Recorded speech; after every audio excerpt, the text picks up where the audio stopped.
માંડવી તાલુકાના અરેઠ ગામે આવેલી સ્ટોન ક્વોરી બંધ કરાવવા માટે માંડવી તાલુકા સરપંચ એસોસિએશન દ્વારા પ્રાંત અધિકારીને આવેદનપત્ર આપવામાં આવ્યું હતું।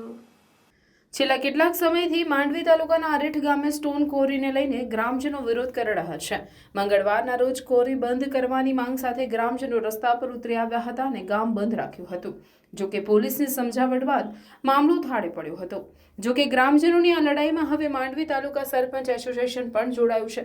સરપંચ એસોસિએશન દ્વારા માંડવી પ્રાંતને બુધવારના રોજ આવેદનપત્ર આપવામાં આવ્યું હતું, જેમાં જણાવવામાં આવ્યું છે કે સ્ટોન ક્વોરીમાં થતા બ્લાસ્ટને કારણે ભય અને કંપનીની સ્થિતિનું નિર્માણ થાય છે, જેની અસર માનવ જીવન પર થઈ રહી છે। ગ્રામજનોનું જીવન દોજખમય બની ગયું છે।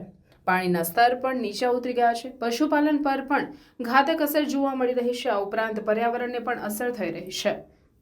ત્યારે તંત્રની ચૂપકીદી સામે પણ આવેદનપત્રમાં ગંભીર સવાલો ઊભા કરવામાં આવ્યા છે।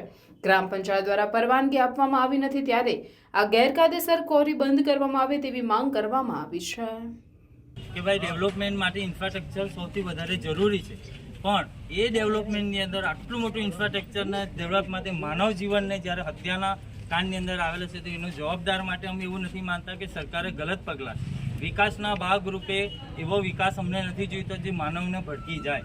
બરાબર, આજના જે સમુદાયની અંદર જે એમના હેલ્થ, એજ્યુકેશન અને માનવ જીવન જ્યારે અસ્તિત્વનું આણે આવી ગયેલી છે, તો અમારી આખા તાલુકા વતી અને સરપંચો વતી એવી માંગ છે કે આ સરકાર બી આની અંદર વચ્ચે પડી અને જે તે અધિકારીઓ આની અંદર જે ખોટા આરોપો લગાવેલા છે કે જે અસામાજિક તત્વો, તો જે તે ભૂસ્તર વિભાગના અધિકારીઓને અમારે એ તો કહેવું છે કે તમે આટલા મોટા પદ પર બેસીને જો તમે હવાઈ વાત કરો કે અસામાજિક તત્વો કયા, એમના નામ સાથેનો ખુલાસો કરો।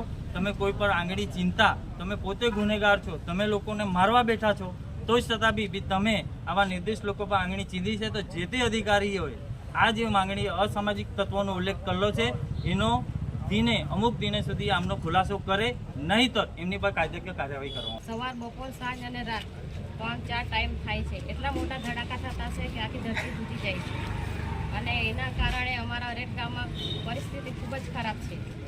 એટલે પાણીના સ્તર નીચે જતા રહેલા છે, એટલે દિવાલો બધાની ફાટી ગયેલી છે। એવામાં કોઈ ઘટના ઘટે તો જવાબદાર કોણ?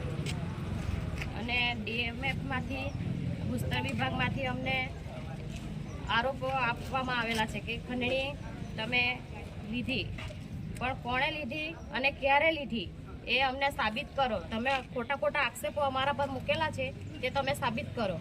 એ કઈ રીતના કોઈએ લીધા કે શું કર્યું તે અમને કોઈ ખબર નથી। તમે જવાબ આપેલો છે અમને, તો તમે સાબિત કરો, એવી અમારી માંગ છે। અને ક્વોરી અમે કાયમ માટે બંધ થવી જોઈએ, એક જ માંગ છે અમારી, બીજું કંઈ જોઈતું નથી અમને। ક્વોરી કાયમ માટે બંધ થવી જોઈએ।